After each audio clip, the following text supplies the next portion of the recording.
इंग्रजीमध्ये व्हायलेट आणि पर्पल असे दोन रंग आहेत. पण आपल्याकडे वांगी आणि जांभळा असं जरी म्हटलं ना, तरी सुद्धा थोडंसं कन्फ्युजन होतच. असा जांभळा जो गुलाबीकडे झुकतोय म्हणजेच पर्पल, तो म्हणजे हा रंग. आणि एक असा जांभळा असतो बरं का, जो थोडा निळ्याकडे, रॉयल ब्लू किंवा नेव्ही ब्लू कडे झुकतो. तसा या वेबसाईटवरती वाटू शकतो, परंतु हा वांगी म्हणजे पर्पल कलर आहे. आता याच्यामध्ये मात्र ट्रिकी सिच्युएशन काय होते, अशा पद्धतीच्या साडीचे ब्लाउजेस फार कॉन्ट्रास्ट मध्ये खेळता येत नाही.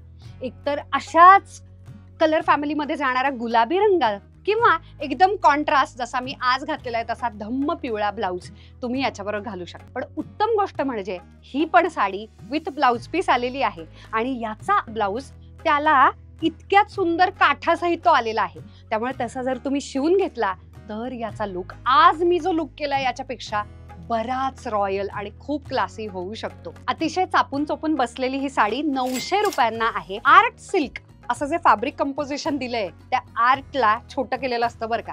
ते आर्टिफिशियल सिल्क असतं, म्हणजेच सॉफ्ट सिल्क असतं, म्हणजेच काय खोटं सिल्क असतं. असायला हरकत नाही, म्हणूनच ते अफोर्डेबल आणि बजेट फ्रेंडली आहे. कारण प्युअर सिल्क इतक्या स्वस्तात कोणीही देऊ शकत नाही.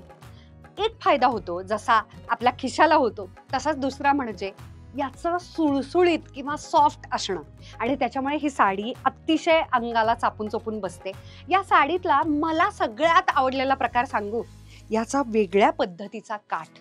हा जो कॉपर गोल्ड जो काठ आहे आणि त्याच्यावरचं ऑलमोस्ट पैठणीच्या तवा पदरच्या जवळ जाणारं सुंदर डार्क रिच अँटिक गोल्डचं जे वर्क आहे ते त्याला अतिशय रिच आणि ऑलमोस्ट प्युअर सिल्ककडे जाणाऱ्या साड्यांवरती जसं असतं ना, त्याच्या जवळ नेते. मराठी गुलाबी आणि मोती असे कॉम्बिनेशन असलेले दागिने याच्याबरोबर स्टायलिंग करताना परफेक्ट जात आहेत, कारण की हा वांगी पर्पल कलर मिनिमलिस्टिक ज्वेलरी बरोबर जास्त चांगला गेला असं मला जाणवलं. अगदी लग्नापासून दिवाळीपासून ते छोट्या मोठ्या हळदी कुंकवाच्या कार्यक्रमांसाठी सुद्धा ना असा रंग दिवसाच्या लाईटमध्ये म्हणजे अगदी बाहेरच्या प्रकाशात किंवा रात्रीच्या फंक्शन मध्ये सुद्धा अतिशय रिच आणि डीप रंगाचा असल्यामुळे रॉयल दिसतो.